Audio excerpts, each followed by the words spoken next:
Upon revisiting Joe Johnston's Jumanji, based on Chris von Allbrook's book, I was struck by how rich the story is for the symbolically minded observer. Beneath the surface, this thrilling family adventure about a magical board game that brings chaos into the world reveals itself as a modern myth, helping us understand the inner workings of our psyche and how to navigate its dynamics. At first glance, Jumanji is a coming-of-age story, a dramatization of the challenges a young teenager typically faces when transitioning from childhood to adulthood. While this theme is not uncommon in cinema, nor is it exactly an obscure subject for the general public, Alan's journey, our protagonist, weaves an unusually complex and nuanced tapestry of motifs that ultimately reveals the archetypal process underpinning such transformation, namely, the renewal of the god image, where the old king is supplanted by the new. But let's take it step by step. The film opens with a scene set in 1869, a full century before the main story begins, in a dark, misty forest where two boys bury a mysterious box. Visibly afraid, they rush to get rid of it, but not without first ensuring it is properly buried for the sake of others. This box, as we later discover, contains the game Jumanji, which harbors a world of dangers and wild animals reminiscent of Pandora's box. Psychologically, we can interpret this box or game as a symbol of the unconscious, representing the unknown, untamed psychic forces or instincts that lie beneath our conscious lives, that influence us and sometimes even overpower. Encountering such forces is no simple task, and for a child whose conscious awareness is still weak, the ego must find ways to distance or seclude itself from these powerful influences. This scene appears to represent the ancient history of Alan Parrish, recounting the period of his infancy when the ego was forming and consciousness dawning, symbolized by the horse-drawn carriage. A time when Alan was still struggling to distance himself from the darkness of the unconscious, the misty forest at night, and its chaotic influences embodied by the box. Like most children, Alan eventually found a way to bury these forces, severing his link to them. This act strengthened the continuity of his conscious life, likely leading him to forget this early struggle, hence the distant, almost mythic quality of this time. Jumanji's box and board game appears to be a modern derivation or revisitation of Pandora's myth in many ways. Like Pandora, Jumanji's story revolves around an object that, once opened, unleashes all sorts of dangerous things, bringing chaos into the world. Therefore, it is worth providing a few notes on the psychological dimension of this ancient myth, as doing so may offer a deeper understanding of what the film's central symbol implies. After Prometheus the Titan stole the fire from the gods and gave it to humanity, Zeus sought to punish both Prometheus and humankind. As part of this punishment, Zeus ordered the creation of the first woman, Pandora, who was crafted by Hephaestus and endowed with gifts from other gods. She was given beauty, charm, and curiosity, making her a complex and beguiling figure. Each deity bestowed her with qualities that were intended to make her irresistible and a source of trouble for mankind. Pandora was also given a sealed jar with explicit instructions not to open it. The jar contained all the evils and miseries that would be unleashed upon humanity. This was part of the divine retribution for Prometheus' defiance. Driven by curiosity, Pandora eventually opened the jar despite the warning. As she lifted the lid, all evils, sickness, death, strife, envy, and more escape and spread throughout the world. With the release of these afflictions, humanity was plunged into suffering and hardship. The once idyllic existence of humans was now marred by pain and troubles, reflecting the divine retribution enacted by the gods.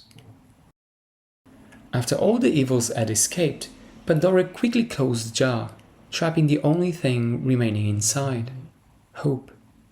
Thus, despite the miseries now afflicting humanity, hope remained within the jar, providing a glimmer of consolation and the possibility of relief and renewal.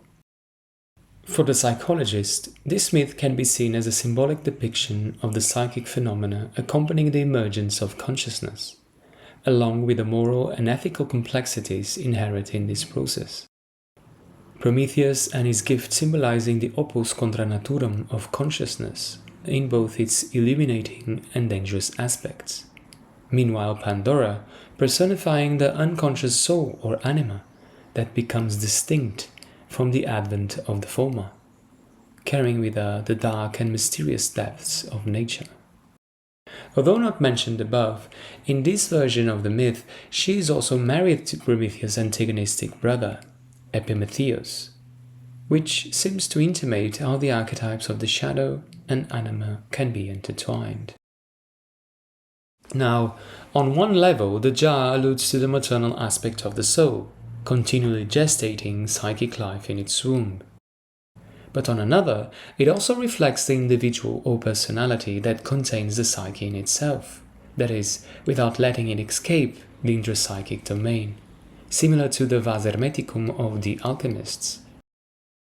From this perspective, we can interpret the opening of the jar not only as an eruption or invasion of the unconscious into consciousness, but also as a symbol that indicates a spillover of the unconscious contents into outer reality, that is, projection. Indeed, projection can provoke all sorts of trouble and suffering. Thankfully, hope remains in the jar, pointing to the possibility of recollecting such psychic contents and to the potential for psychic renewal.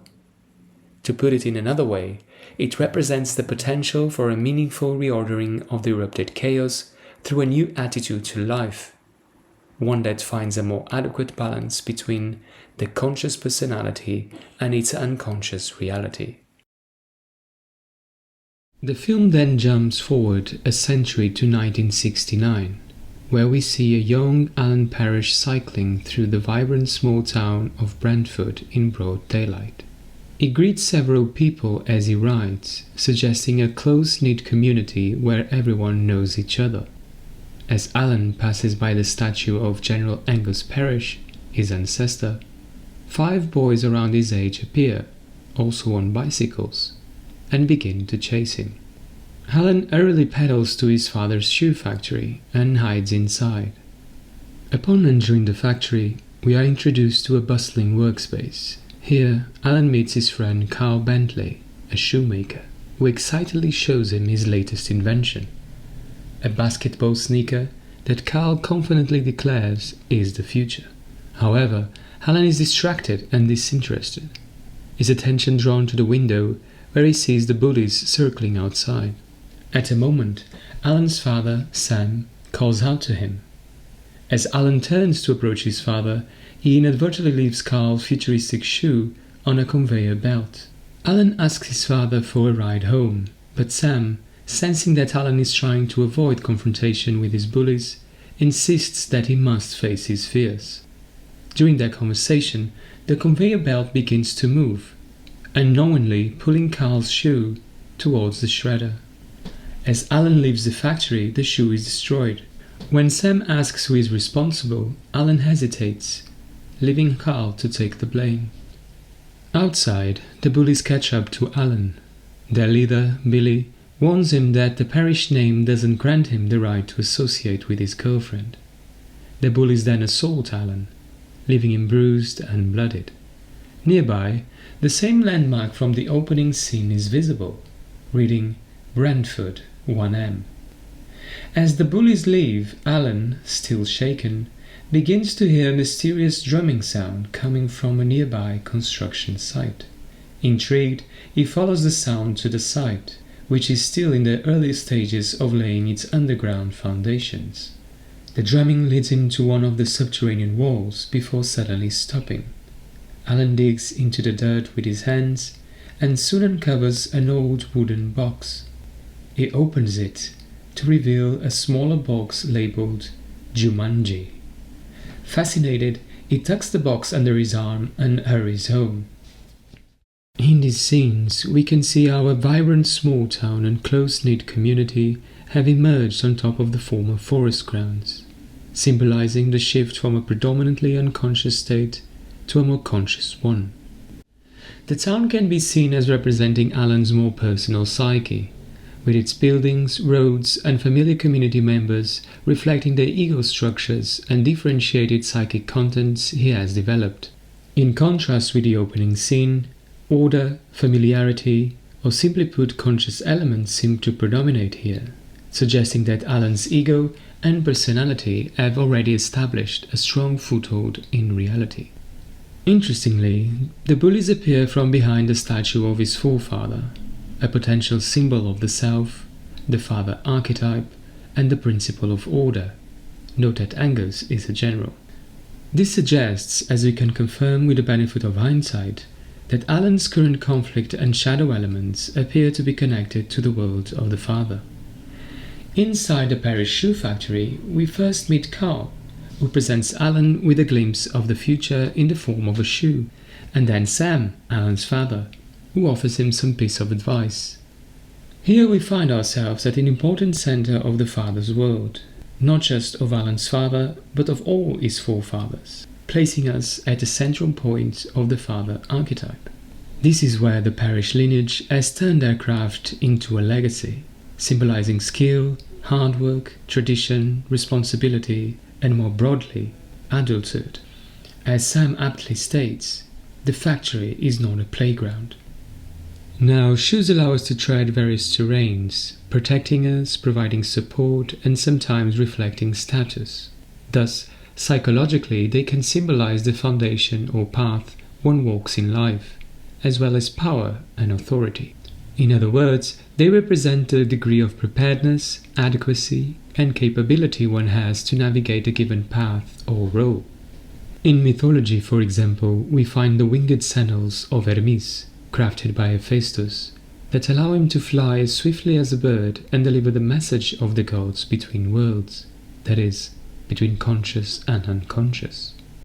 It is no surprise, then, that shoemakers or craftsmen often play the role of magical helpers in law, representing our capacity for transformation through conscious effort and hard work. We can perhaps say that the father's world of the factory is charged with authority over Alan, providing us with another clue to his inner conflict. Looking from another perspective, I think we can also take Sam, Carl, and even the factory itself as symbols of different aspects of the self, the transcendental center of Alan's psyche that pulls him towards psychological development, and not just of the father's world. Sam, the father and the factory owner, evoking a more spiritual or intellectual element of the self, akin to God the Father or architect, and in contrast Carl, a humble and innovative craftsman who is also Alan's friend, embodying a more chthonic or instinctual element, similar to the Kabiri or even Hephaestus. In this sense, when Alan seeks refuge in this psychic center, he is offered help in two distinct forms: a father's advice, the spiritual pull, and a magical or symbolic item imbued with potential, the chthonic pull. Thus, when Alan fails to appreciate Carl's shoe, he might be overlooking the value and power of something still unconscious to him, which, according to Carl, holds incredible potential. And when he inadvertently shreds the shoe and then shirks responsibility, he also seems to disregard the true meaning of his father's counsel, to grow up and become his own man, to begin the inevitable transition from childhood to adulthood.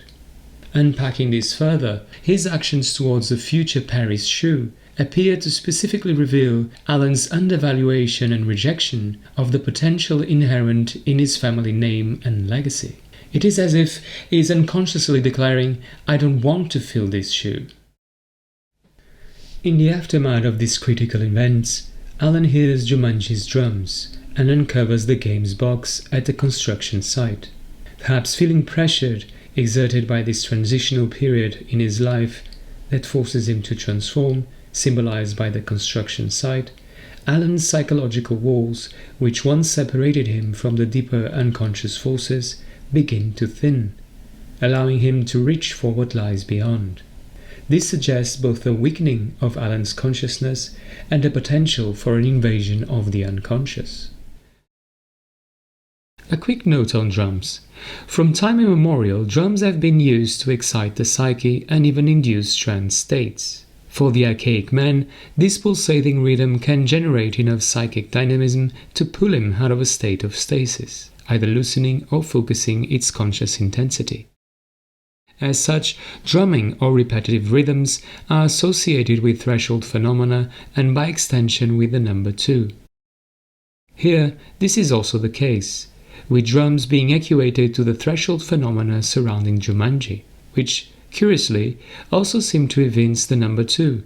First at the beginning with 2 boys bearing the box, then with Alan and Sarah who start the game, later with Judy and Peter who restart it, and finally, at the end of the film, it is again 2 girls who find Jumanji's box. But let's get back to the film. Objectively speaking, Alan seems to be moving backwards, instead of advancing towards the world of pre-adulthood, of greater awareness and conscientiousness, as symbolized by his failure to take responsibility. Alan retreats into the world of childhood and unconsciousness, representing by his act of digging up the box. Confronted with the daunting prospect of having to face the world on his own, Alan regresses deeper into the motherly womb of the unconscious, seeking refuge in fantasy, that is, in Jumanji. Paradoxically, as is often the case with matters of the psyche, this retreat into fantasy may ultimately provide him with the answers and tools he needs to transform and face reality. For like the myth of Jonah reveals, it is in such womb or belly that the greatest mysteries and potential for transformation reside. Thereafter, we can say that this introversion has a dual aspect, a more local one, indicating resistance to adaptation and regression into a prior psychic condition, and a more non-local one, suggesting a quest to find answers and order from within. The preponderance of one aspect over the other, there is, how far Alan is willing to take this quest, is what will ultimately define it as successful or tragic. Until then, we can only speak to the current state of affairs, where his libido or psychic energy, instead of moving forwards, seeks to go backwards. Before moving on to the next scene, I would like to amplify the potential symbolism of Alan's hometown. As we saw earlier, Jumanji's box is buried close to a landmark that reads Brantford, that existed even before the town itself developed. Jumanji's Brantford is a fictional town, but there is a real Brantford in Canada named after Joseph Brant, a famous Mohawk leader. Like so, I think the juxtaposition of Brant with Ford could symbolically be interpreted as something like the shallow river of the native man allows a crossing. Psychologically, this evokes the notion that there is something in the psyche of archaic man, perhaps its relatively feeble threshold intensity, that makes crossing into the unconscious realm easier, in a not too dissimilar way to that of children. Ergo, the name Brantford appears to reflect a liminal feature in the town and, by extension, in Alan's psychology, that besides being raw and underdeveloped, may also have an unusually thin veil between conscious and unconscious. With this in mind, the proximity between the Paris Shoe Company, the Brantford landmark, and Jumanji's box hints at a deeper meaning. It suggests that the father's world represented by the shoe factory and the deeper layers of the unconscious symbolized by the box are closely intertwined around a liminal place, reflecting an emotionally charged area of Alan's psyche where the ego is weaker, that is, essentially intimating a complex. In the next scene, Alan arrives home with the game and immediately sits down to open the box. He picks up 2 pieces, a dark elephant and a pale rhinoceros. Startled by his mother Carol calling for him, he drops the pieces, which then move autonomously to their starting positions on the board. Alan quickly closes the box and hides it beneath the sofa, before getting up to meet his mother in the hallway. Later, we see Alan eating alone in the dining room. Meanwhile, we hear his father Sam rehearsing a speech as he comes down the stairs. Hard work, determination, cheerful outlook. Attributes that have exemplified the Brantford spirit since our forefathers first settled this town. Despite the harshness of our native clime and the granite of our soil, we have... And then Carol chimes in, finishing the sentence with prospered. Before leaving for the ceremonial event, where Sam is the guest of honor, both parents come to speak with Alan. Sam apologizes for being too harsh earlier, explaining that he didn't know there were more bullies besides Billy. Despite this, he tells Alan how proud he is that he faced them all, even though he was outnumbered. They now believe he is ready to attend the Cliffside School for Boys and congratulate him on this achievement. However, Alan feels rejected by this plan, as if his parents no longer want him around.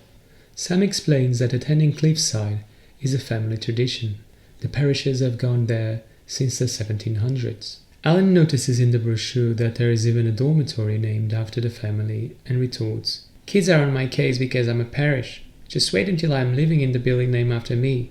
Sam quickly corrects him, telling Alan that the building is not named after him, but after his grandfather. Alan sarcastically replies, "Good, why don't you live in it?" Sam then explains that he did live there, and that it was crucial in shaping him into the person he is today. Alan, feeling increasingly rebellious, counters by saying that he might not want to be his father or even a parish. Sam firmly responds, "You won't be, not until you start acting like one." As Sam and Carol prepare to leave, Alan adds, "I guess I'm not ready for Cliffside then." Sam, not wanting to further the discussion, states they are going there next Sunday, and he doesn't want to hear any more about it. Frustrated, Alan shouts, "I'm never talking to you again." Afterwards, we see Alan packing a suitcase preparing to run away. He gathers some food and clothes, and just as he's about to leave, he stops to grab the Jumanji box. As he heads to the door, someone knocks. When he opens it, he finds his friend Sarah, Billy's girlfriend, standing there with his bicycle. They exchange a few words about it, but as Alan prepares to leave, the sound of Jumanji's drums fill the air again. Startled, Sarah asks, "What is that noise?" Alan, baffled that she can hear it too, steps back inside and invites her in. They sit down and open the box. Sarah, initially reluctant to play, gets up to leave and throws the dice aside. But as she does, the rhino piece starts to move on its own. Alarmed, she quickly sits back down. A dark circle in the center of the board lights up, revealing a message. "At night they fly, you better run. These winged things are not much fun." Suddenly, squealing sounds echo from the fireplace chimney. Terrified, Sarah pleads with Alan to put the game away. Alan agrees and reaches for the dice. But just as he does, the clock chimes 8 o'clock, startling him and causing him to drop them. The dark elephant, his piece, begins to move, and another message appears. "In the jungle you must wait, until the dice read 5 or 8. Alan's body starts to dissolve, and both he and Sarah scream as he is sucked into the game's dark center. After Alan disappears, a swarm of bats burst from the chimney, chasing Sarah out of the house, screaming in terror. These scenes deepen the exploration of themes we have previously touched upon, such as Alan's resistance to his father, the family name, and the next phase of his life, particularly concerning its seemingly predetermined path. These struggles are natural for a boy his age, though, as we have seen, there are indications that Alan might be grappling with a complex related to his father, given how seemingly interwoven the themes connected to the father and the deeper unconscious are, and how every confrontation with the former apparently leads to an invasion of the latter, symbolized by the game. Such complex might stem from feeling unappreciated and oppressed by Sam, whose authority and expectations are overwhelming for Alan. Sam and his ancestors are all accomplished men, memorialized through statues, halls, and factories. We even hear Sam enumerate the virtues he believes are essential for success. One can imagine how daunting it must be for a young boy to be confronted with such towering personalities and impeccable ethics, and then be expected to live up to them, especially now when it seems he is being forced into a kind of initiation that puts him on a path to eventually fill the proverbial shoes of his ancestors, regardless of his own desires and interests, which, during this confusing and intense age, are anything but straightforward. Alan's rejection or rebellion against his father and the traditional values Sam represents can thus be seen as a desperate attempt to assert his own identity, while simultaneously trying to overcome a fear of failure and a growing sense of unworthiness. As C.G.Jung writes, think of the fate of a woman married to a recognized saint. What sins must not the children commit in order to feel their lives their own under the overwhelming influence of such a father? Life, being an energetic process, needs the opposites, for without opposition there is, as we know, no energy. This dynamic often leads to inner conflict and feelings of inadequacy, which, in extreme cases, can trigger dissociation as the ego becomes overwhelmed or possessed by unconscious forces. This possibility, in fact, seems to be exactly what happens to Alan at the end of these scenes. When Alan realizes that he will have to leave his parents' house and face the challenges of a boarding school on his own, he spirals into a tantrum that culminates in a decision to run away. The prospect of having to leave the sheltered parental world for the alien and possibly inhospitable environment of a boarding school, where he will have to fend for himself, is simply too overwhelming. Particularly when, from Alan's perspective, such plan essentially puts him on the road to become his father, or worse still, to fail to do so. Thence, he refused to accept this plan and seeks escape, which, ultimately, he managed to do, although not as he might have intended. Later, when Sarah arrives and they eventually sit down to explore Jumanji's box, which bears the inscription, "For those who seek to find a way to leave their world behind," the game begins to play almost autonomously against Alan and Sarah's will. Pandora's box is thusly opened, first releasing bats, the nocturnal winged creatures that are not much fun, which could symbolize the unknown fears and dark thoughts that can creep in as the unconscious surfaces, and then, as the clock chimes the hours of the moon, pulling Alan into the jungle through a dark void. In psychological terms, this fundamentally expresses the autonomy of Alan's complex and how, in the aftermath of his last confrontation with Sam, the unconscious assails Alan's ego to the point where he can no longer contain it, resulting in dissociation. His conscious personality is suddenly overtaken by the unconscious and loses the necessary threshold intensity to maintain a sense of self-centeredness and conscious awareness, disappearing into the depths of his unknown and autonomous psyche, the jungle. From another perspective, this scene seems to reveal the crucial psychic dynamics at play when such unconscious contents or complexes get constellated. As C.G.Jung writes, an unconscious event which eludes the conscious mind will portray itself somehow and somewhere. It may be in dreams, visions, or fantasies. Such a content is an autonomous complex divorced from consciousness, leading a life of its own in the psychic non-ego and instantly projecting itself whenever it is constellated in any way. That is, whenever attracted by something analogous to it in the outside world. In such visionary images as the Anthropos glimpsing his own reflection, there is expressed the whole phenomenon of the unconscious projection of autonomous contents. These myth pictures are like dreams, telling us that a projection has taken place and also what has been projected. Alan's autonomous complex can thus be seen to constellate in the game Jumanji, which becomes the receptacle for the projection of Alan's psyche.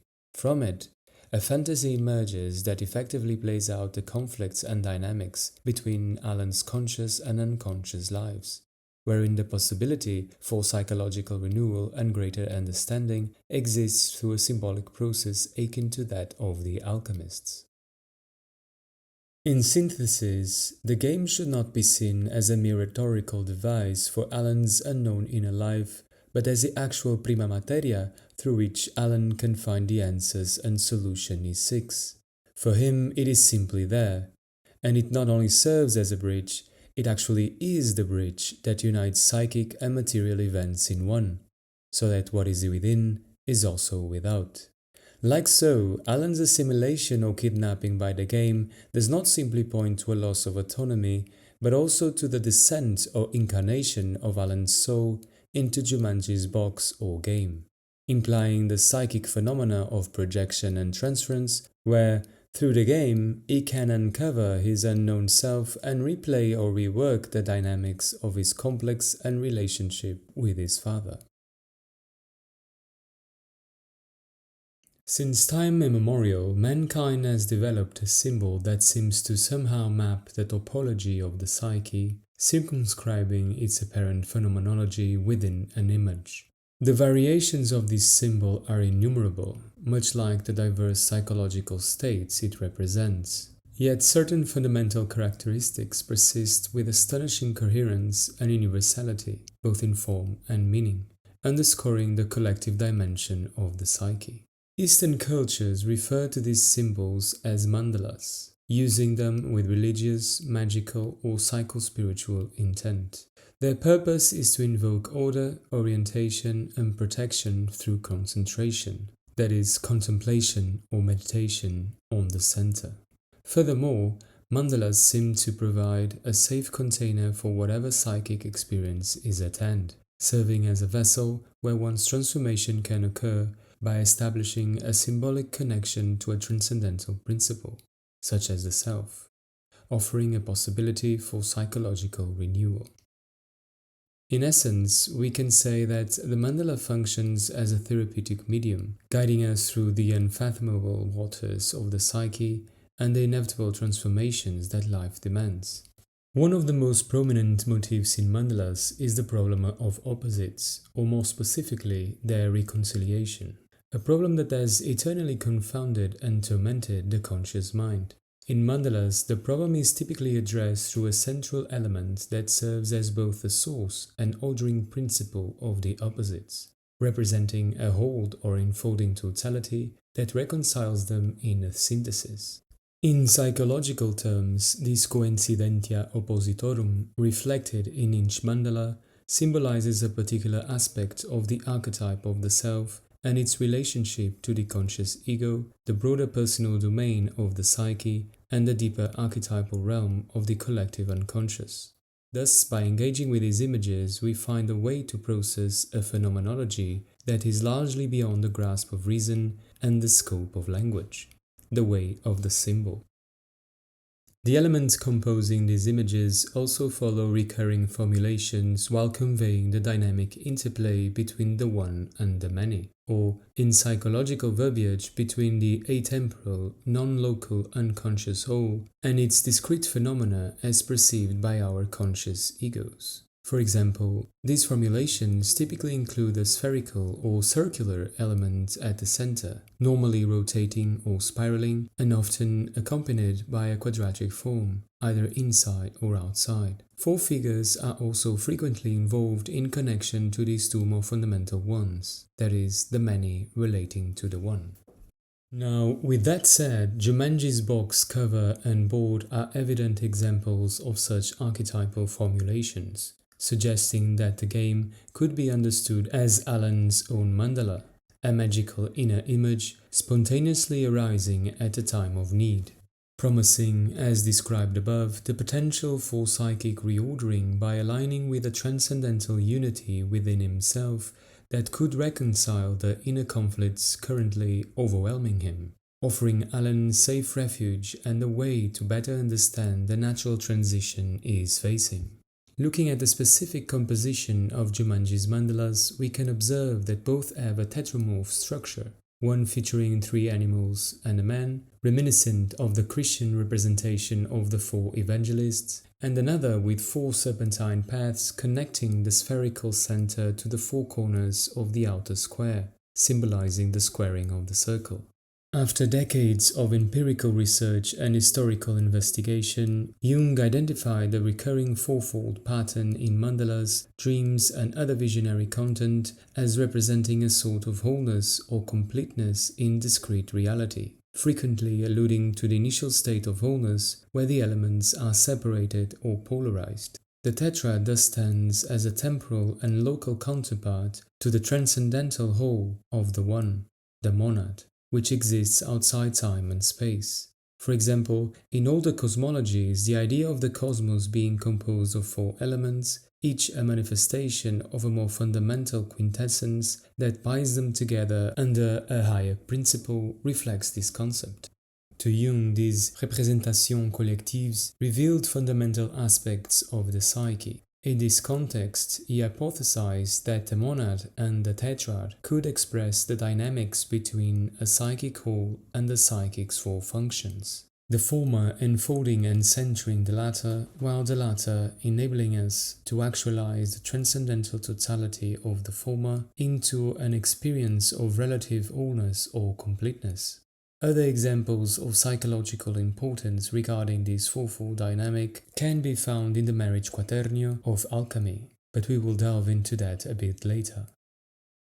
Circling back to Jumanji's mandalas, we can now begin to discern what these images might symbolize.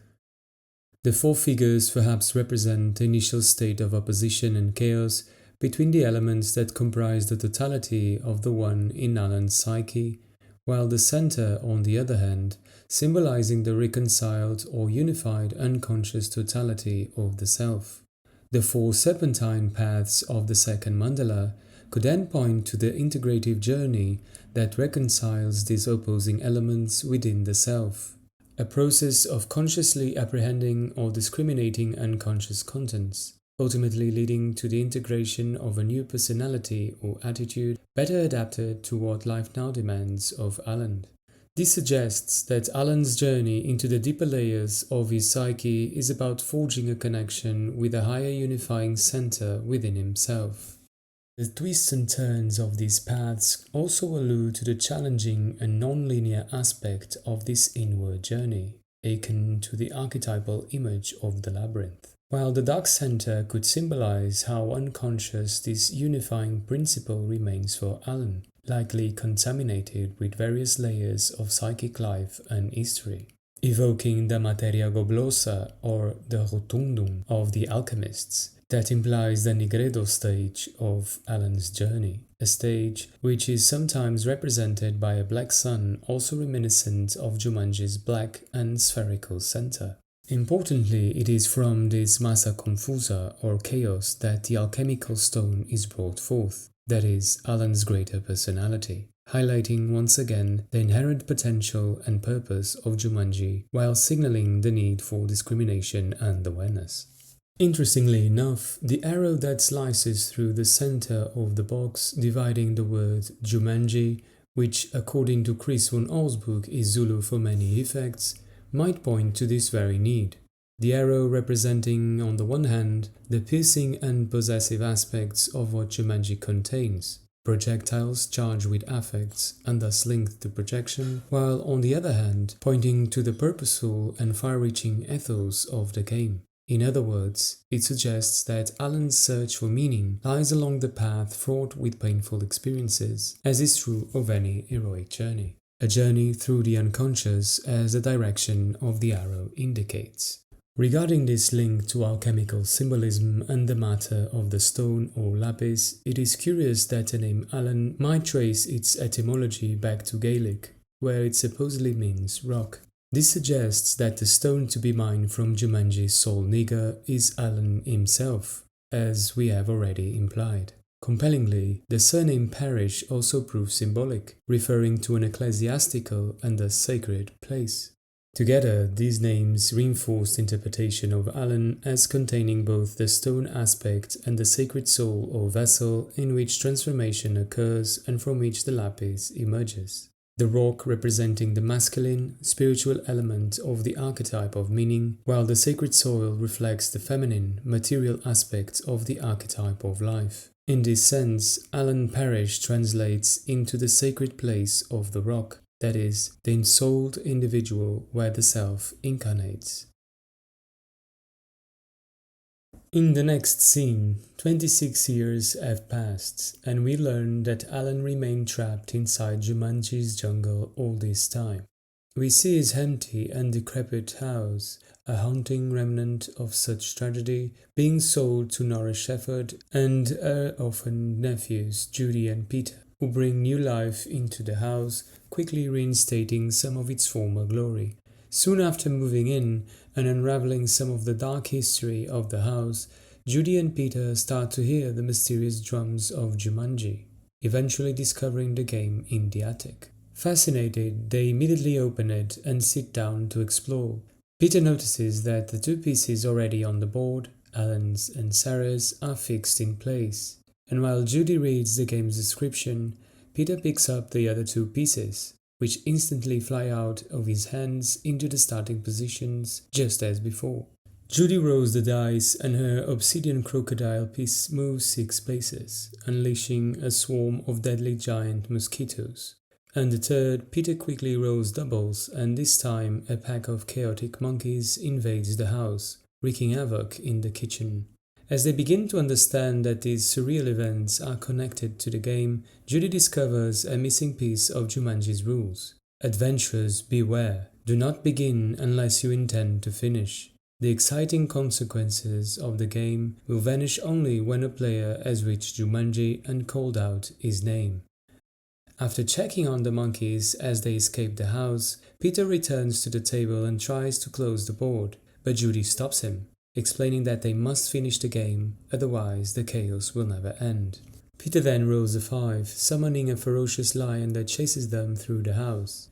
As they scramble to escape, a Tarzan-like figure suddenly appears and confronts the lion. With nothing but a simple dagger and his wits, this wild man manages to trap the lion in a room, saving the children, who are now hiding in a closet. After stifling them out, and all of them screaming in fright at each other, the man bursts into a locked room, his own.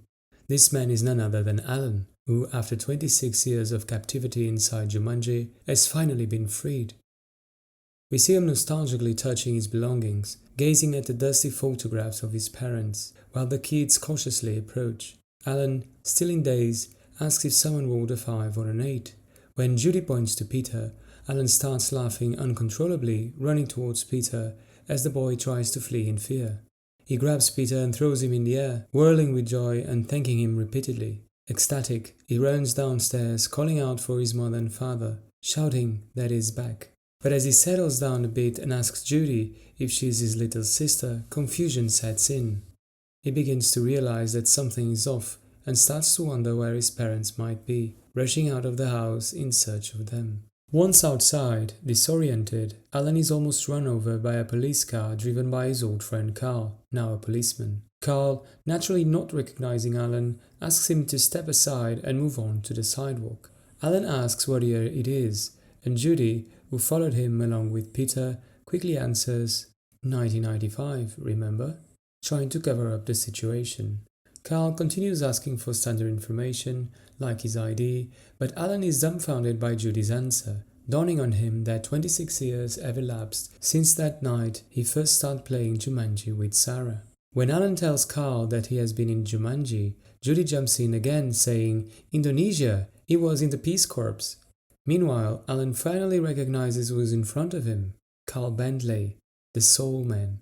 Judy continues her fictional story, telling Carl that Alan is their uncle. Suddenly, Alan spots the delinquent monkeys carjacking the police car and starts yelling like a madman to scare them away.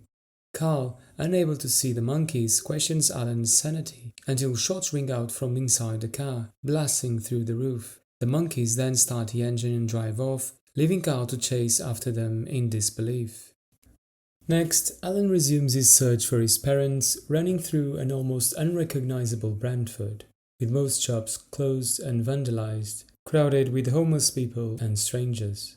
His ancestor Angus statue is completely trashed, and perhaps most sadly, the Paris Shoe Company factory is now in ruin. Inside the factory, Alan confronts utter desolation.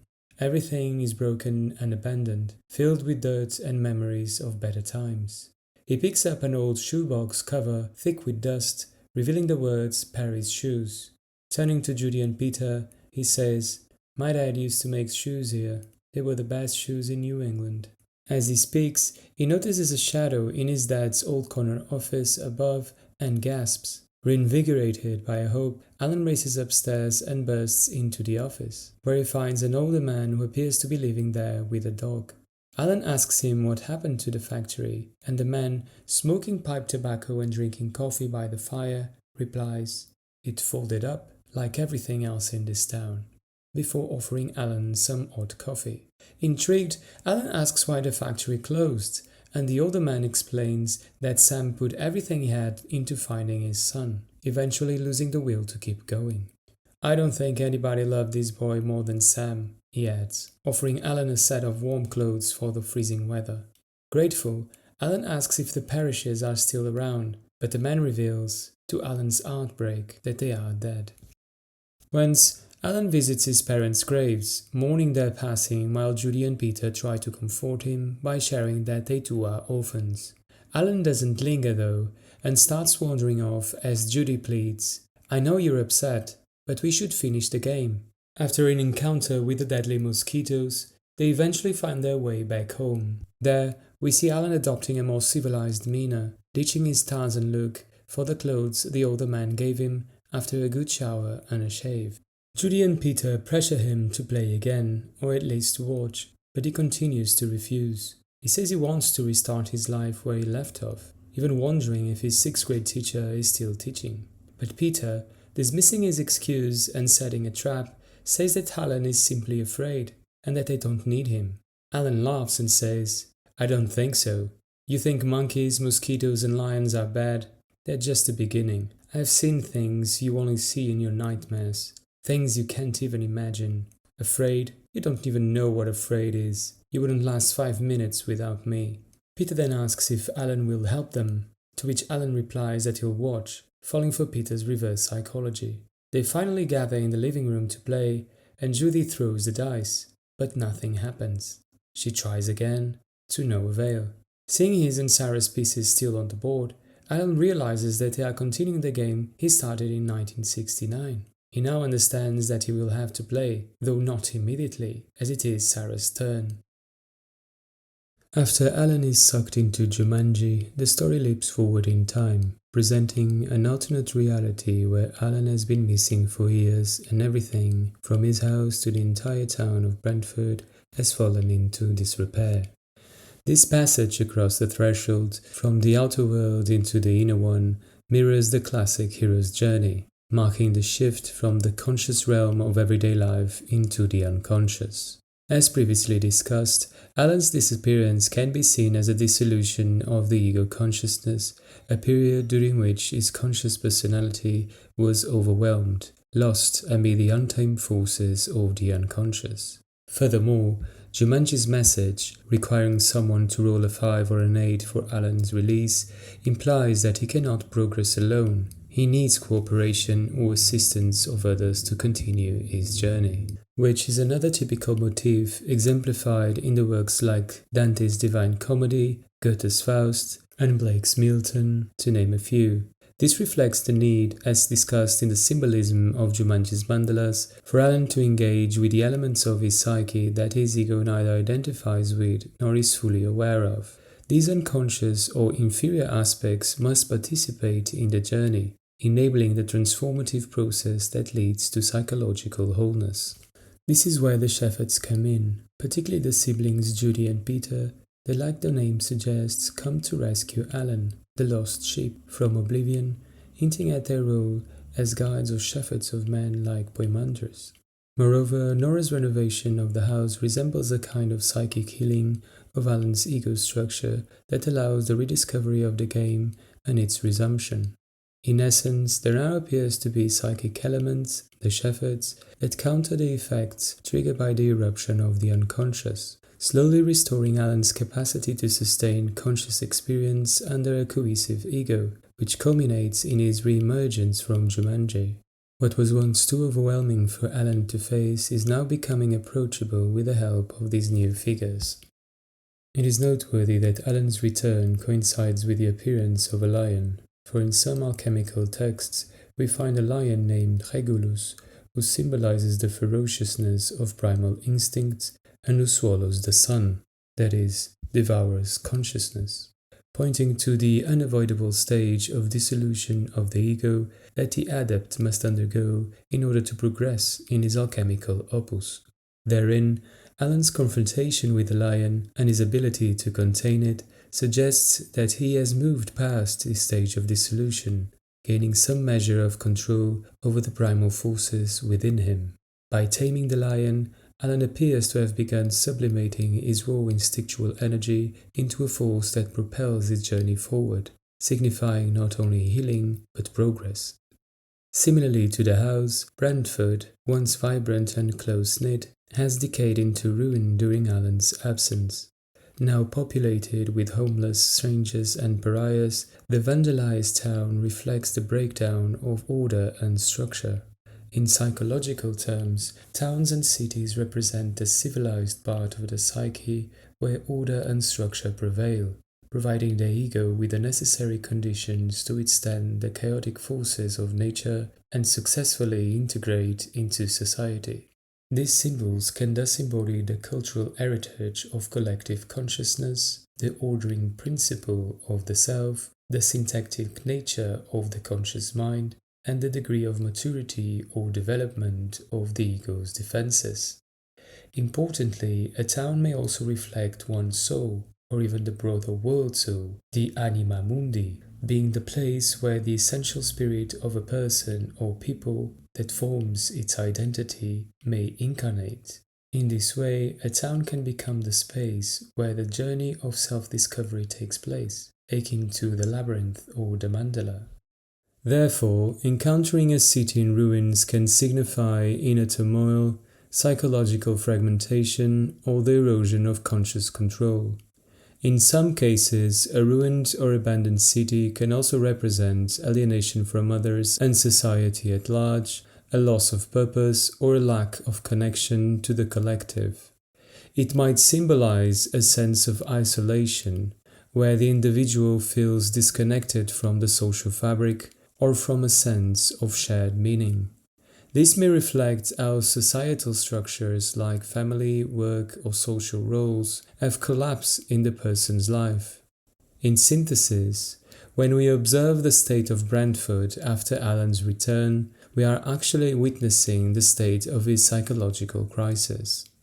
Connecting this to what we have previously discussed about the hypothetical meaning of the factory and implications of its surroundings, Alan's encounter with the ruins of the Paris Shoe Company symbolizes the near-total collapse of his relationship with the world of the father, as well as the stagnation of the dynamics associated with the factory. What was once a bustling center of activity, a place filled with legacy and potential, now stands inoperative, a dusty carcass haunted by sad memories. One could say that the positive side or influence of the father complex and its contamination with the aspects of the self has been severely impaired, leaving Alan stuck with his more incapacitating side, which apparently prevents him from moving forward. A side which is later personified by the figure of the hunter. Through these scenes, culminating with Alan's encounter with the old man, the unconscious reveals how one's inner world darkens and festers whenever one refuses to face life's demand for transformation and greater awareness. Our soul becomes estranged and the conscious structures that hold the personality together eventually fade, leaving the ego orphaned in the midst of a fallen world, much like Alan himself. Burying one's head in the sand is not without consequences, and if one is not willing to take on life's challenges out of fear, one risks not living at all, committing the greatest of sins against nature, and one way or another, nature will have her vengeance. In Alan's case, life requires of him to differentiate from the parental world. He must develop his own identity beyond his parents and gain the agency necessary to overcome the incapacitating side of the associated complexes, a process symbolized in the film by the death of his parents. Before his journey into Jumanji, we can deduce that Alan lived in a state of unconscious identification with his parents, preventing him from distinguishing himself psychologically. The opposites that form his psyche were being lived out by his mother and father through projection, remaining latent and undifferentiated in the massa confusa of his unconscious. In essence, Alan remained entirely collective or unindividuated. Parallel to the alchemical opus, as Alan's inner tension increased, he eventually disintegrated into Jumanji, the steps of calcinatio and solutio, where he remained lost for decades, waiting to be reborn. As we see in the scenes of this chapter, a new pair of opposites, Judy and Peter, rescue him from this nigredo, signaling the beginning of differentiation or separatio as in alchemy. They represent the brother and sister pair, the syzygy of opposites, anima and animus, that Alan's parents embodied. But now, after his descent into the underworld, these opposites have become distinct in new imagos. Now, one must bear in mind that this process unfolds autonomously without Alan's conscious realization. The archetypal dynamics shaping his transformation are self-governing phenomena, occurring independently of his awareness, which is not to say that the ego or consciousness play no role. On the contrary, they are both the carrier and the carried of the substance undergoing transformation. Without them, there would be no transformation at all. Moreover, if we read Jumanji purely through an archetypal lens, the notions of conscious realization or integration are beside the point. At such level, Alan is not an individual undergoing personal development, but an expression of an autonomous psychic dominant who enacts the archetypal drama of transformation, in this case, the sun-hero archetype. After Alan and the siblings realize they need Sarah, they go to her old house. Sarah, who had once played a game with Alan as a child, has been traumatized by the events and is initially very reluctant to even talk to them. When she eventually recognizes Alan, she faints, and without much consideration, they simply take her home with them. When Sarah awakes, she immediately calls her psychotherapist, who had convinced her that Jumanji was a figment of her imagination. As she hangs up the phone, Alan opens the game. Startled, Sarah jumps and screams. Alan tries to calm her down, but she's too scared to play. To trick her, Alan tells her that she can go home, and as she hands him the dice, he pulls his hand back, causing the dice to fall onto the board and forcing her to play. "It's the law of the jungle, Sarah. You'll get used to it," he says. Sarah then reads the ominous message. "They grow much faster than bamboo. Take care or they will come after you." Suddenly, glass shatters above and a wild vine breaks through the ceiling, growing rapidly. Recognizing the plant, Alan warns everyone to stay away from the walls and avoid quick movements, explaining that the vines are poisonous and dangerous.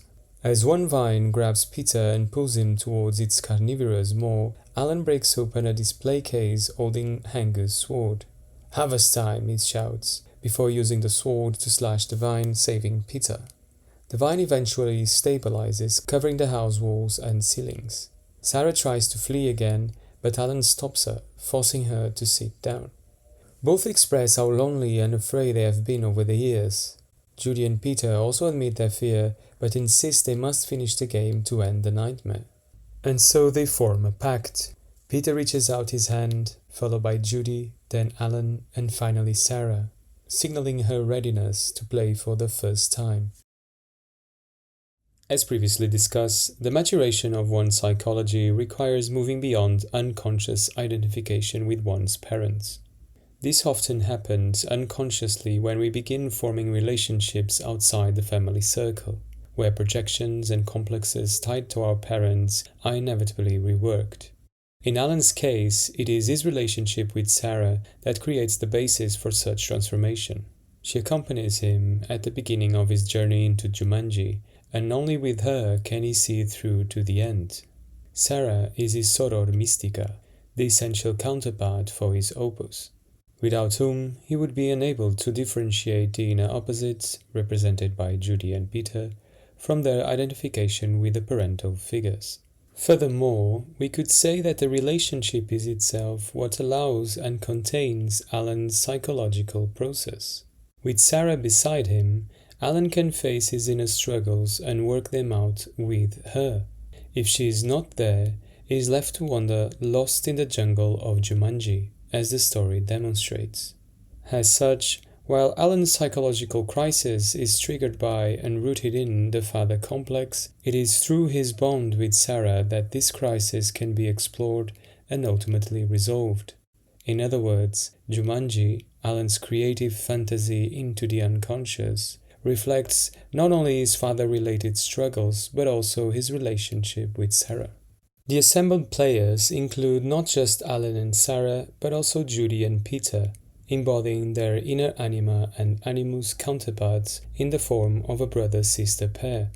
These figures emerge in Alan's inner world as soon as his relationship with Sarah begins, evoking the archetypal marriage quaternio.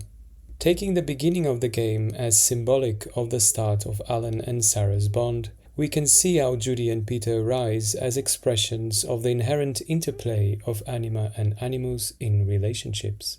This marks a key development, as these new figures represent Alan's psyche becoming increasingly separate from the parental influence, revealing the potential for greater independence.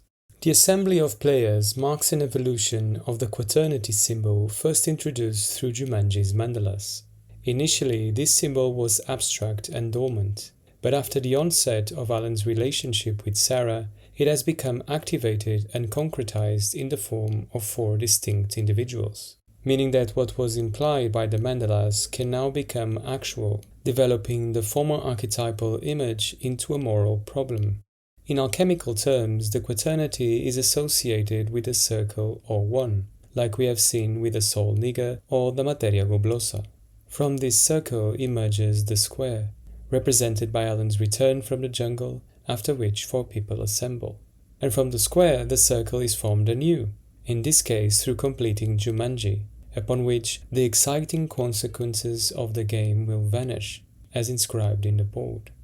This process mirrors the psychological movement from an undifferentiated whole to a discrete totality of opposites, at first seemingly chaotic and irreconcilable, but ultimately integrated as a quintessentia, the one derived from the 4, as Jung describes it.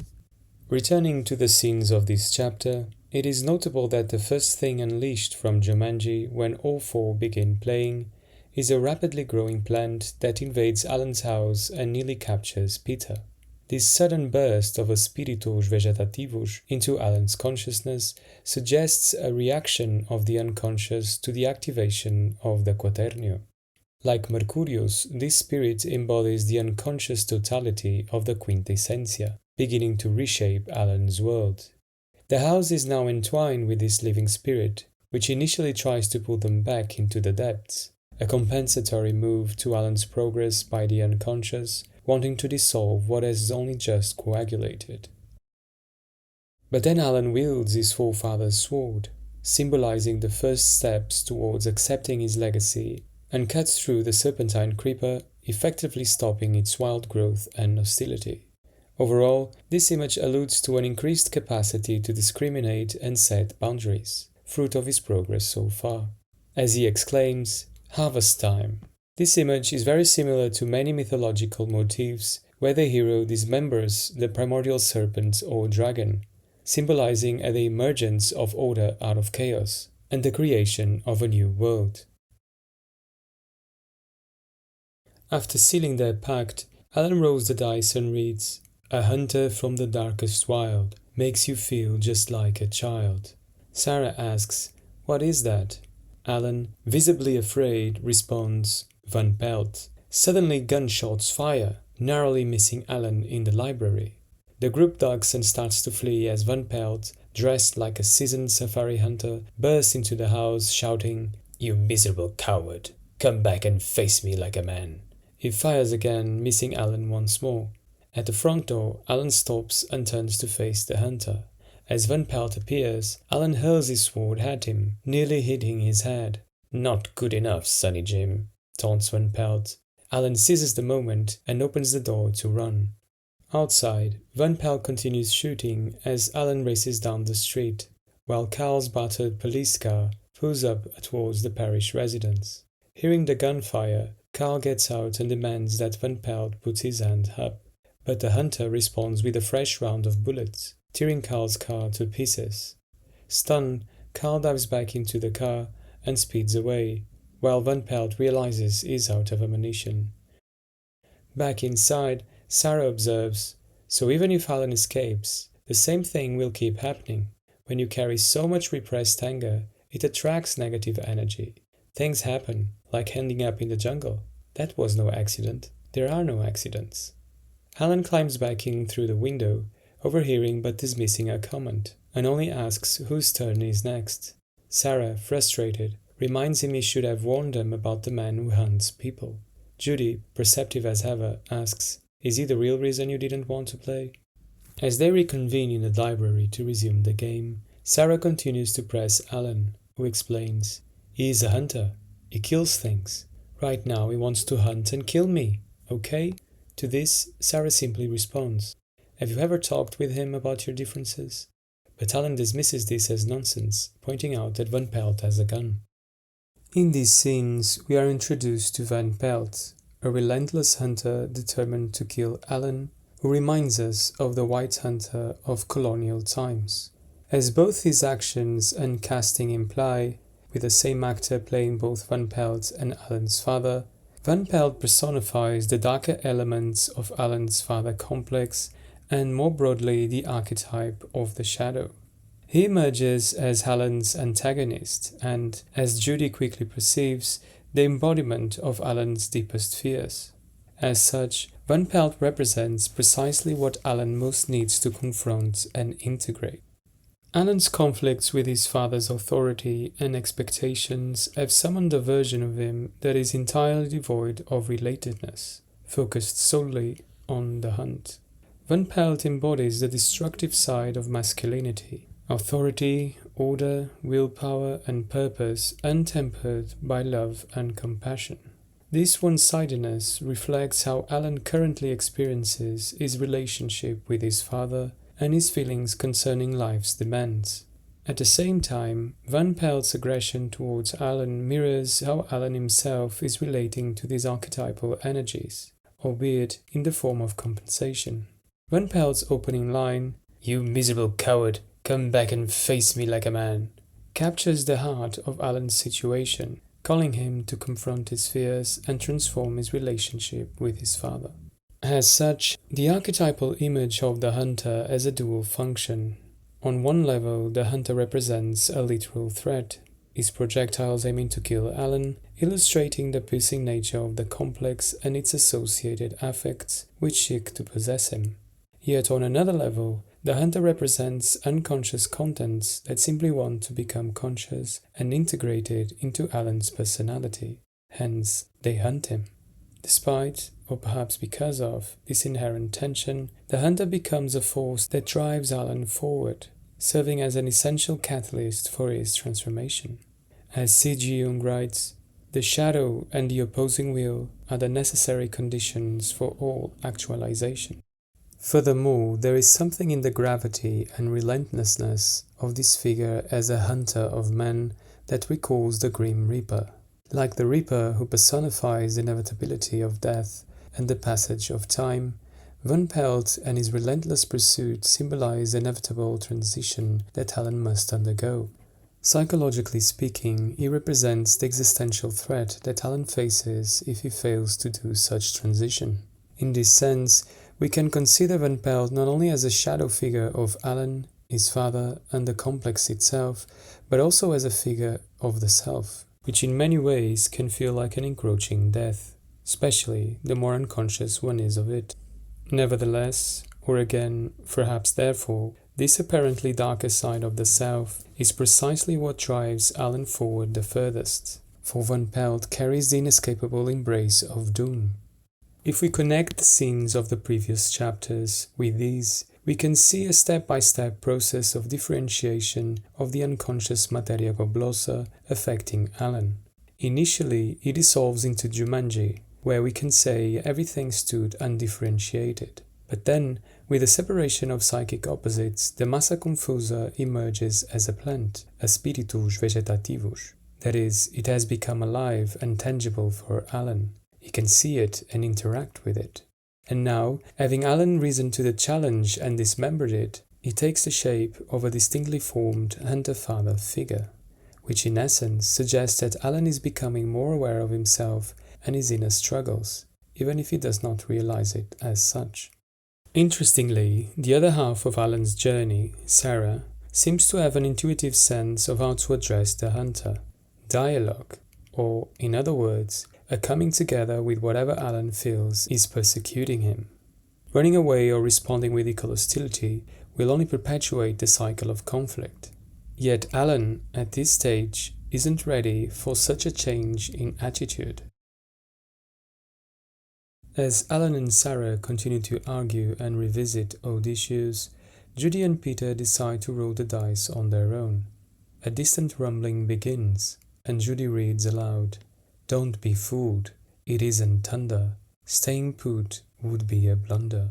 Suddenly, the house starts to shake, and the rumbling grows louder. Books fall from the shelves, and Alan shouts, "Run! It's a stampede!" He barely has time to grab the game before the horde of wild animals crashes through the library, wreaking havoc in the house. The group runs down the corridor, narrowly escaping the stampede by ducking to the side. Lying on the floor, they watch animals like elephants, rhinoceros, and zebras thunder past. A pelican lands nearby, eyeing them with curiosity. Alan tries to scare it off, but the pelican snatches the game in its beak and takes off. Alan races after it, shouting angrily, "Why didn't you grab the game, Peter?" Sarah tries to comfort Peter and asks Alan where he's going. "He'll head for the water," Alan replies, heading outside in pursuit of the bird. After a brief cutaway where we see Van Pelt restocking ammunition and weapons, the group reappears, walking through a lush forest alongside a creek, searching for the pelican. "Quiet," whispers Alan as he spots the bird perched on the boulder, clutching the game. Alan approaches carefully, but when he tries to grab the game, the pelican snaps at him, forcing Alan to change tactics. He catches a fish with his bare hands and tosses it to the bird, which gulps it down and knocks the game into the creek in exchange. "No!" Alan shouts as the game is swept away by the rapids. Without hesitating, Peter chases the floating game along the bank until he reaches the fallen tree bridging the creek. Hanging upside down, he stretches out and snatches the game just in time. Sarah and Judy rush to him, showering him with praise and excitement, but Alan remains silent. Sarah presses him to say something, and, after a pause, he grudgingly mutters, "Nice work, now give me the game." And Peter, visibly disappointed, hands it over. In these scenes, we witness the unconscious continuing to gain ground in Alan's psychosphere. More and more primal contents are surfacing and destabilizing Alan's ego structure, which was already in a fragile state. Once again, the house is left in ruins, although this time not from the absence of life or libido, as in the Nigredo stage, but from an overwhelming excess of it, a stampede. Curiously, a pelican takes center stage, stealing the game and prompting the group to move outdoors into a vibrant, luminous forest that contrasts with the dark and fear-laden woods at the beginning of the film. This indicates a new way of relating to the unconscious, or perhaps to the acknowledgement of a different side of it. Birds often symbolize spirit and intellect, pointing to the airy, volatile nature of the mind. They are the heavenly principle that balances the chthonic aspects of the psyche, representing the spiritual pole of Mercurius. Particularly the pelican, that is a symbol of the lapis and Christ, an avis hermetis that rises out of the massa confusa. In alchemy, he is both what contains and what is contained, the retort that allows a distillatio circulatoria, and thus a symbol of the self. Viewed in this light, the pelican's presence and actions resemble a call for insight. By leading the group away from the old, decrepit patterns symbolized by the house and into a new and fertile land, the pelican seems to shuffle the deck of possibilities, as if shifting the lanes of destiny and setting Alan on a new path. Importantly, notice that the pelican is not really interested in the game itself, but in bargaining. What he truly wants is fish. That is, if we take the water to be symbolic of the unconscious and the fish of the psychic contents therein, then what the pelican wants of Alan is for him to understand that what matters in this journey is not really the game itself, but the meaning he can fish out of it, the insights he can glean about himself and nature. For example, we can see how egocentric and unrelated Alan is during the course of these scenes. The difficulty he has in both taking responsibility and appreciating the help of others. But the pelican subtly shows him that even if he does the right thing, he is symbolized by the offering of the fish, he still needs the help of others. And it is precisely after this where Alan gets confronted by his feminine side, who highlights a lack of relatedness that largely mirrors his father and Van Pelt.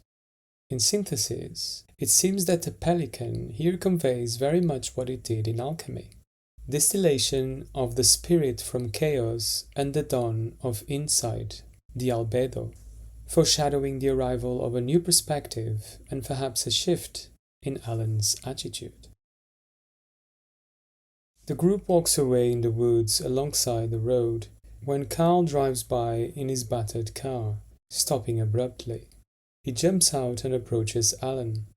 "I don't believe this. Every time I run into trouble, I run into you. I'm taking you in for questioning." He then grabs Alan and cuffs him. Through a sniper scope, we see Van Pelt narrowly missing another shot at Alan. Realizing it's safer to go with Carl, Alan stops Sarah and Judy from intervening. And as Carl and Alan drive away, Peter tries to speed up the game by cheating. "I was only 10 spaces away," he says. But then Judy reads the consequences. A law of Jumanji having been broken, you'll slip back even more than your token. Suddenly, Peter's hands grow a thick layer of hair, and we see him turning into a macaque. Concurrently, in the car, Alan finally reveals his identity to his friend. "Listen, Carl, I know this doesn't mean much after 26 years, but I'm sorry. It's me, Alan." In the meantime, Brentford has fallen into total chaos. People looting and setting fire to the streets, monkeys taking over the police, and the unstoppable stampede rampaging through the town. Amid the mayhem, Van Pelt grabs the game from the now monkey-like Peter and heads into a department store. Sarah and the kids pursue him, unaware of his trap. "Gotcha, girlie. When Alan hears of your predicament, he'll come." But the kids fight back. Peter bites his leg, and Judy temporarily blinds him with a laser pointer. We then cut to Alan and Carl, who stop the car to talk. "If you let me go, I can stop this," says Alan. Carl, reluctantly, unlocks his cuffs. "Now what you gonna do?" But Alan unexpectedly cuffs Carl to the car, saying, "You're staying here for your own good," and tosses the keys away. Just as Alan starts to run, Carl's radio reports a hostage situation at the store, making Alan turn back. He pushes Carl aside and jumps into the driver's seat, saying, "Don't worry, I've done this before, once." Back at the store, after the back-and-forth struggle between Van Pelt, Sarah and the kids, the hunter gains the upper hand. But just when he seems in control, Alan and Carl ram into the store shelves after losing the car's brakes, accidentally neutralizing Van Pelt as the shelf topples over him. And now reunited, Alan, Sarah and the kids head back home. On the way, Sarah encourages Alan to say something comforting to Peter. "I warned you about this, Peter, but no, you wanted to play the game." And Peter begins to sob, while Alan adds, "What, are you crying? You don't cry. You keep your chin up. Crying never helped anybody do anything. You have a problem, you face it like a man." But then Alan meets Peter's eyes for a moment and finally softens. "I'm sorry. 26 years buried in the deepest, darkest jungle, and I still became my father. It's okay. Come here." I'm sorry." They then embrace tenderly, and Alan adds, "Remember what you told me? It's all right to be afraid." Peter replies, "It's not that." He had grown a tail and wasn't sure what to do with it. Alan quickly rips a hole on the back of Peter's pants to let it slide out. Relieved, they walk into the house with the others, and Alan reassures Peter that he'll help him return to his old self in no time. During these scenes, the erupted unconscious contents, symbolized by the various animals and plagues unleashed by Jumanji, continue to expand their reach across Brantford, overwhelming the established patterns of Alan's psychological landscape. Like the image of monkeys taking over the police suggests, order is overrun by the chaos of primal instincts. Times of revolution like this are inherently dangerous and uncertain, for no one can predict whether the outcome will be favorable or tragic. Nevertheless, they are an essential aspect of nature's drive for evolution, and often a sine qua non for transformation. In such periods, the best we can do is follow the clues, seeking a sense of where the process might be heading, and observing how the ego is coping amidst the upheaval. Here, there are auspicious signs, for as the pelican heralded, Alan appears to make significant progress. First, he takes responsibility and shows repentance for his past actions upon revealing his identity to Carl. He then musters the courage to at least be willing to face Van Pelt in order to save Sarah and the children, demonstrating a growing ability to put others before himself. And finally, he becomes aware of how he has been unconsciously embodying the very traits he most dislikes in his father. These pivotal moments mark a shift towards a more conscientious and feeling-based attitude, reflecting increased self-awareness and an enhanced capacity for empathy and connection. By and large, this attitude suggests a rooting down that imbues reality with a newfound worth and concreteness through relating to the other, inevitably directing Alan's libido outwards and leaving him more firmly anchored. As previously mentioned, these insights and developments, particularly Alan's differentiation of eros or relatedness, could only emerge through his opus with Sarah and its unconscious dimensions, represented by Judy the anima and Peter the animus. For it is through such relationship, as we witness, that Alan learns about himself and others, gradually becoming aware of the unconscious elements of his personality and the reality of those around him. Moreover, it is precisely by recognizing and integrating these inferior and previously unconscious components, such as his underdeveloped feeling function, that Alan unlocks a path to rework his relationship with his father, and more broadly, complete his heroic journey. The way Alan relates to Peter at the end of these scenes, valuing his feelings and providing a safe space for Peter to share what he believes to be an embarrassing trait, his newly grown tail, expresses not only how he can better relate to others and accept otherness, in this case Sarah's unconscious masculine side, but also what he feels to be embarrassing or less acceptable in himself, which, like Peter's tail may hint, could be associated with the bodily and instinctual transformations a boy undergoes in adolescence. It is as if by accepting and exposing Peter's tail, Alan also accepts and exposes himself and his masculinity. This looks to be an essential step towards overcoming his sense of inadequacy and impotence in the face of his father. For now, instead of rebelling against what he believes Sam to represent in a desperate attempt to assert himself, Alan may find a renewed confidence to reveal his more genuine and vulnerable self without the fear of being annihilated by his father's identity and power. Unpacking further some of the psychological dynamics hitherto adumbrated, note that it is through the development of his feminine side, his eros, that Alan actually empowers his masculinity and not the other way around. As previously hinted, it is by getting in touch with his soul and feeling side that Alan gains a newfound sense of worthiness, one which provides the foundation for his masculine side to grow and flow anew from within instead of without. Before moving to the climatic end of our story, I think a commentary to address Cal Bentley's new role is warranted. Like Sam, Cal undergoes a change after Alan's sweeping into Jumanji, becoming a police officer.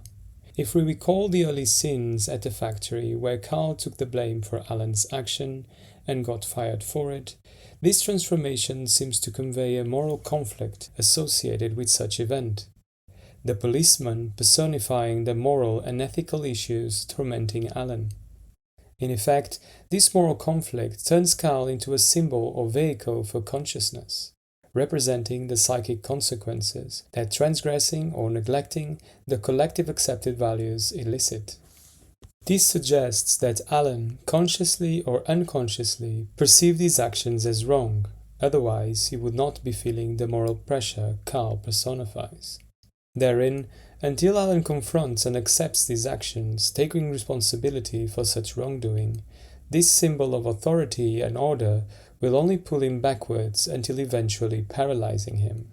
Which is why, in the story, Alan is arrested by Cal and only released after he apologizes for his past misdeeds, symbolizing the resolution of the conflict.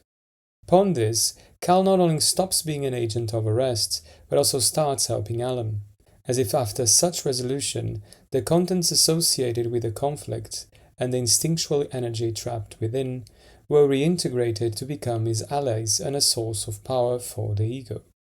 Notice, for example, that after his release, Alan finds the courage to face Van Pelt, which he does by driving the police car that Cal lends to him, the newfound resources, and that together they manage to save Sarah and the kids. Or in other words, Alan's soul and psychic wholeness. As such, much like Van Pelt, Cal's new role seems to have a dual meaning. On the one hand, expressing the paralyzing effects of the moral conflict, but on the other hand, becoming a source for consciousness and willpower. From another perspective, it is striking that in their new roles, Sam, Tan Van Pelt, and Cal seem to keep their original dynamic as opposite or complementary poles of a masculine axis that is central to Alan's journey. We can think of them forming a circumference of yin-yang factors inside which Alan navigates in order to reach the center. Van Pelt pushing him forwards relentlessly towards the transgression of the status quo, and Cal pulling him backwards, trying to keep the established order and enforcing boundaries. One, an unconscious shadow aspect of the father archetype that appears to test its offspring beyond any limits, like Yahweh, and the other, a moral aspect that resists and transforms such untamed and unknown forces. In a way, they represent the interplay of order and chaos, mixing within the cauldron of Jumanji to reflect Alan's inner struggle between conscious and unconscious dynamics. Interestingly, in the film, the only characters who carry guns are Cal and Van Pelt. This detail seemingly substantiates the idea of them being two poles of a singular axis, while also expressing the power and authority these contents wield over Alan, with the capacity to affect or possess the ego through their projectiles. With all this in mind, if we revisit the scenes where Cal takes Alan in custody, and remembering that the latter was also willingly arrested to hide from Van Pelt, as if coiling into the protective side of this axis, we can now better appreciate the intricate web of concurrent phenomena at play and the psychic dynamics involved. Attempting a synthesis, Alan is both willingly and unwillingly arrested by the paralyzing effects of the moral conflict and the psychic factors associated with Cal, compounded by the constellated complex that haunts him. In this apparent regression, Alan moves as far as possible from Van Pelt and closer to Cal, heightening the inner tension between the two poles and forcing a compensation by the unconscious. Thus, like the pelican, Van Pelt steals the game and kidnaps Sarah and the kids to give Alan no other chance but to face him, that is, to reach a more balanced attitude. Simultaneously, this heightened inattention and one-sidedness balks Alan in a way that he feels compelled to finally deal with the conflict Cal embodies. In doing so, as a result of the expiating act and in compensatory fashion, He finds the willpower to move towards Van Pelt's pole by asking Carl to let him go, and thus once again alluding to the idea of regressing to progress. Moreover, it is interesting that Alan moves to cuff Carl in his place, as if he had to temporarily restrain the factors Carl represents to gain the moral or conscious freedom that allows him to transgress the status quo in order to face Van Pelt and finish the game. It is impossible to speak of causality or any sense of logical progression here, as these are largely irrational and unconscious processes that transcend consciousness and its tendency to perceive events chronologically. Here, we can only observe the psychic phenomena at play, contemplate their meaningful correlations, and hope that, like strands of a spider's web, they will eventually reveal what is connected to what, and most importantly, where the center lies. For it is there where the source of meaning and transformation resides, where healing and wholenessness can be found. Alan, Sarah and the kids enter the house, now transformed into a verdant, untamed jungle. "Suddenly I feel right at home," quips Alan. Gathering in the entrance hall, they sit down for the next round. Sarah rolls the dice and reads, "Every month at a quarter moon, there will be a monsoon in your lagoon. Thunder rumbles as raindrops begin to fall." Alan urges everyone to seek higher ground, but as they ascend the stairs, a torrent of water surges through the house, sweeping them away. But the flood brings more than water. "Look out!" Alan shouts as a massive crocodile charges toward them. Struggling to escape, they climb onto a chandelier, and in a heroic effort, Alan leaps into the water to save Sarah, wrestling with the crocodile. Fortune intervenes in the form of Carl and Aunt Nora, who inadvertently burst the front door, allowing the deluge to escape into the streets. Seizing the moment, Alan battles the current, grasping Peter's outstretched hand to pull himself free. Soaked and breathless, Alan and Sarah embrace. "Alan, you wrestled an alligator for me," Sarah says while leaning in to kiss him. Embarrassed and with a wry smile, Alan corrects her and says, "It was a crocodile." The group reassembles in the attic and prepares for another round. Alan rolls the dice and reads, "Beware of the ground in which you stand. The floor is quicker than the sand." Without warning, the floor begins swallowing everything around them, including Alan. Everyone scrambles to help, but their efforts are in vain. Out of ideas, Judy rolls the dice and reads, "There is a lesson you will learn. Sometimes you must go back a turn." Instantly, the floor solidifies, trapping half of Alan's body and Sarah's arms as she lunges to save him. Not wasting any time, Peter takes his turn, rolling the dice and reading, "Need a hand? Why, you just wait. We'll help you out. We each have 8. Giant spiders descend, prompting screams. Alan directs Peter to grab his father's axe from the woodshed, and as Peter rushes outside, Judy fends off the spiders while Alan and Sarah remain immobilized. Alan urges Sarah to play using her mouth, while Judy lifts the game to pass it to Sarah. But the plant suddenly bursts through the floor, shooting 3 darts into Judy's neck. Peter returns just in time to witness her collapse, and Judy, barely conscious, tells Peter to help Alan and Sarah instead. Struggling against the spiders, Peter strikes at them with the axe while Judy delivers the game to Sarah, placing the dice in her mouth before succumbing to the poison.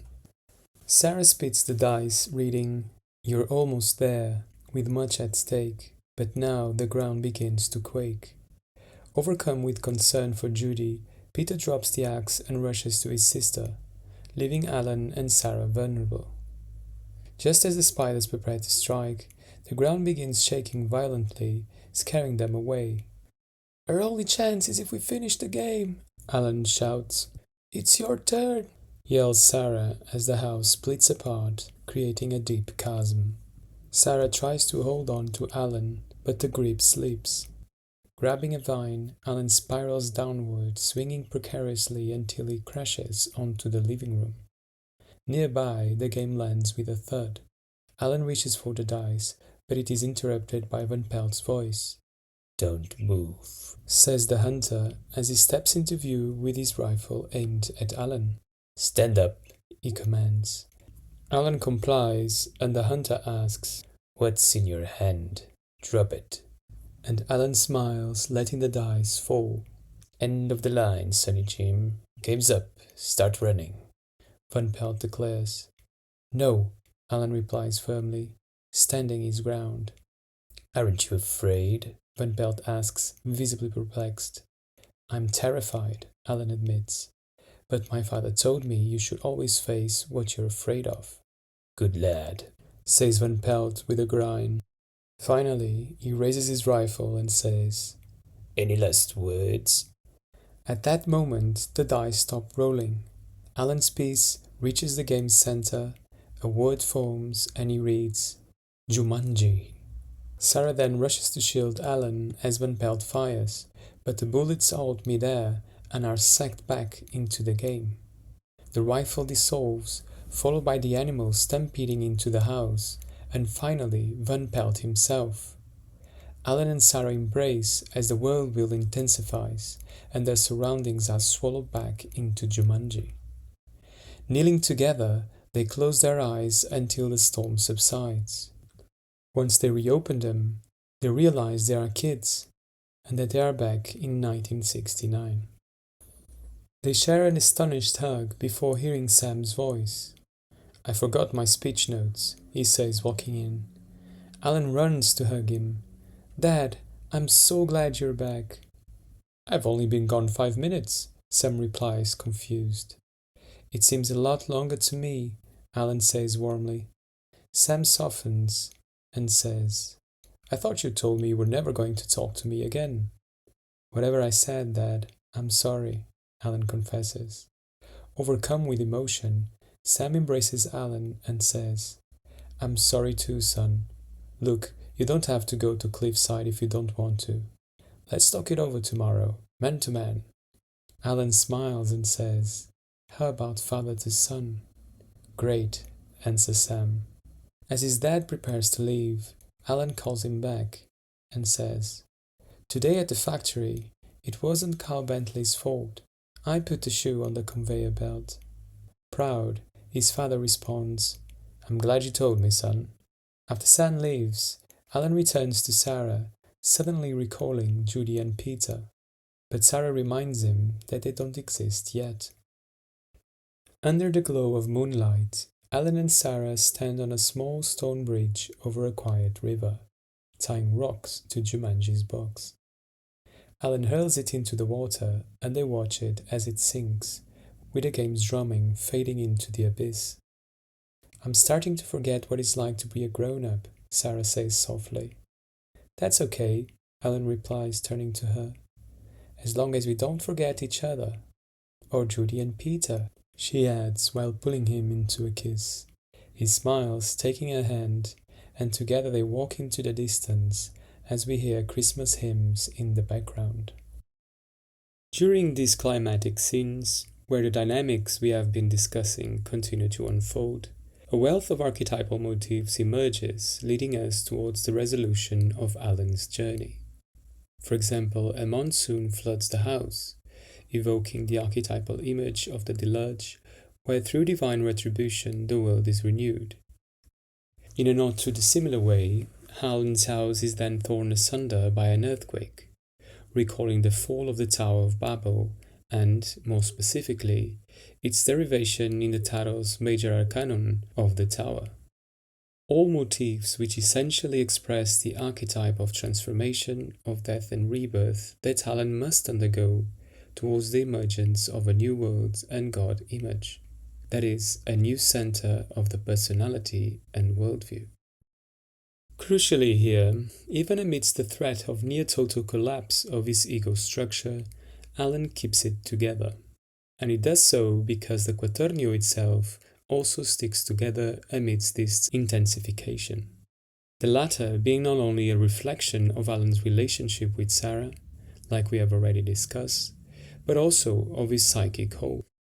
Thus, when they selflessly work together, it not only mirrors the strengthening of the marriage quaternio's bonds, but also the growing wholesomeness of Alan's conscious attitude, both increasing the ego's capacity to withstand such profound changes.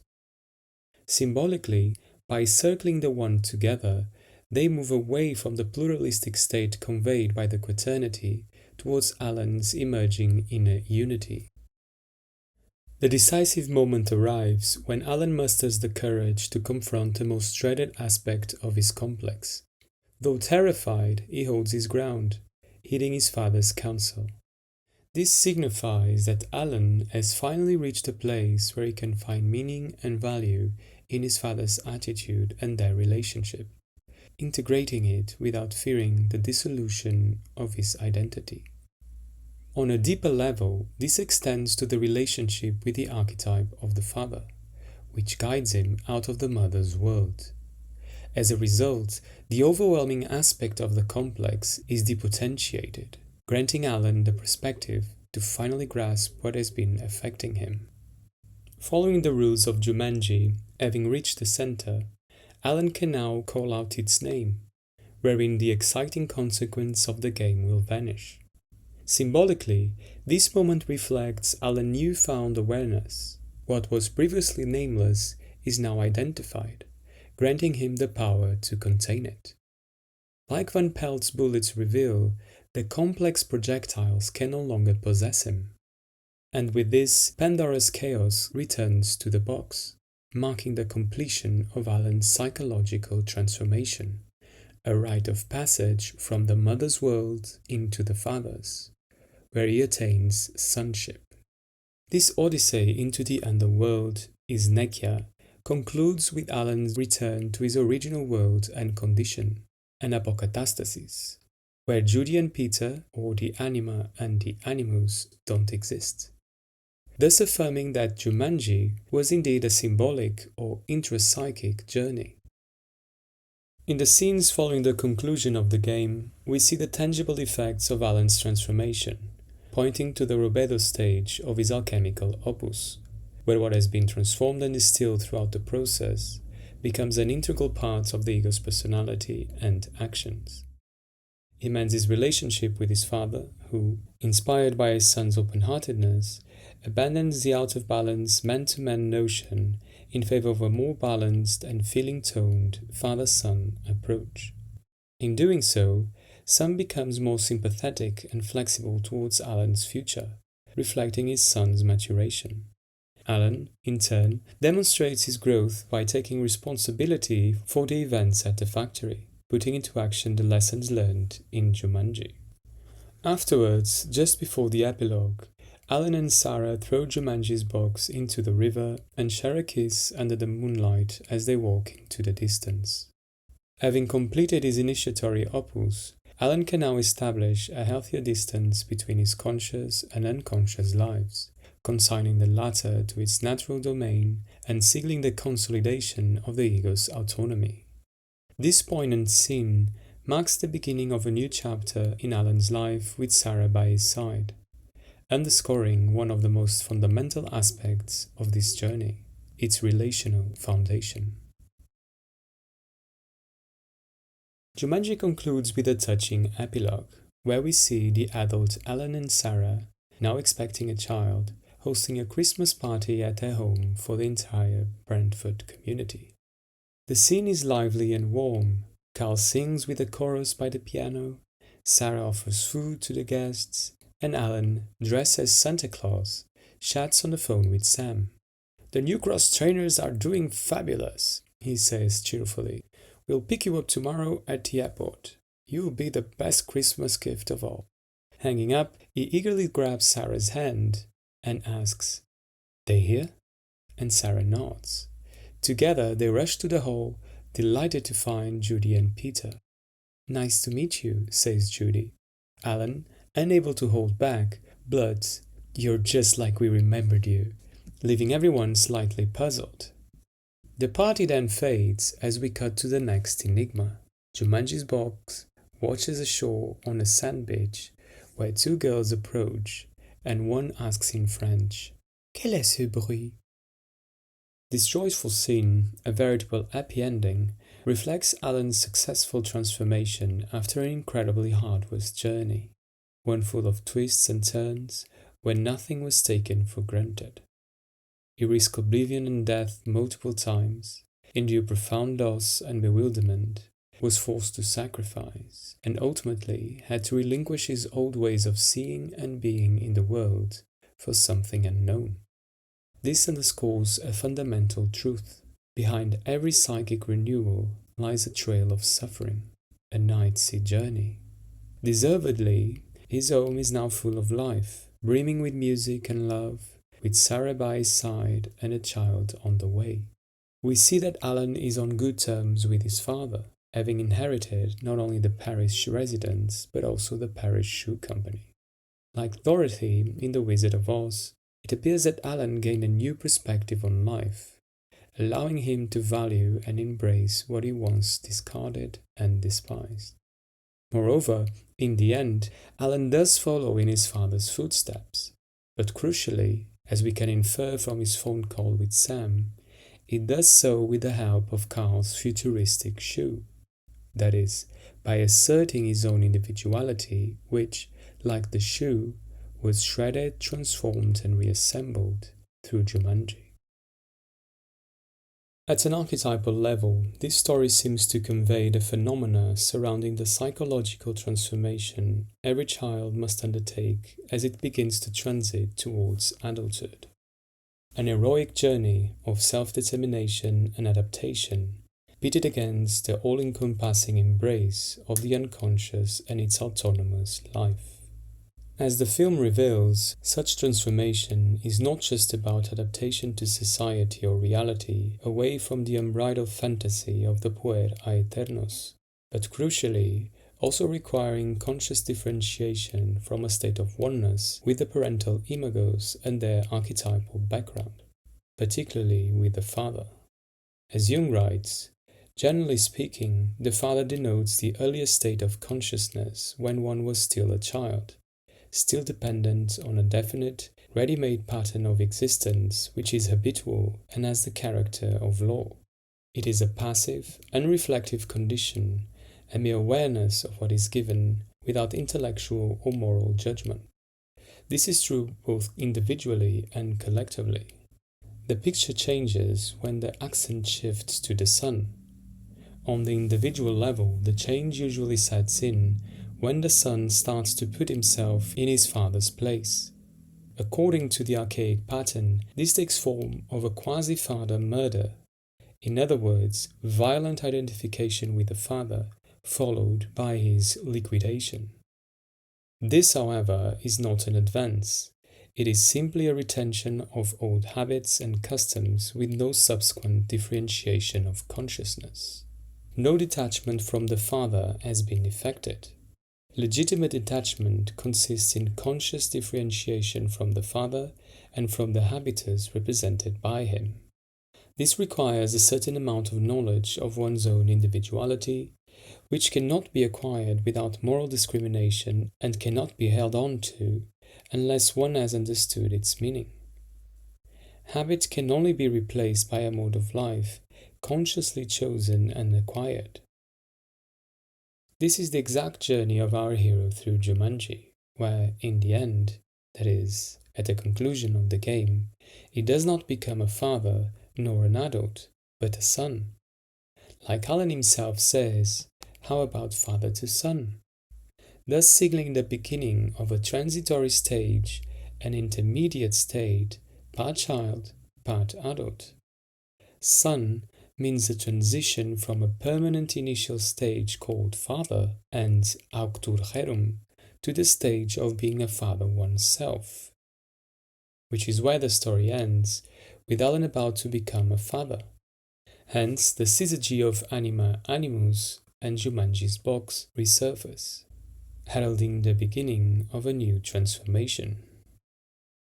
Therein, one could say that at one level, Jumanji enacts the archaic rite of passage where a boy is taken away from the mothers towards the world of men, where he will be integrated in society with a collective role. In the film, this is first symbolized by Alan's potential enrollment in the Cliffside School for Boys, and later confirmed by him taking over the Paris Shoe Company. But on a deeper level, it conveys an archetypal change in consciousness when one moves from unreflecting awareness known as father into the reflective and rational state of consciousness known as son. Turning, as such, what could be interpreted as idiosyncratic in Alan's story, like his father's complex and the moral conflicts personified by Carl, into archetypal motifs that reflect what is at the base of humanity's psychological struggle towards greater awareness.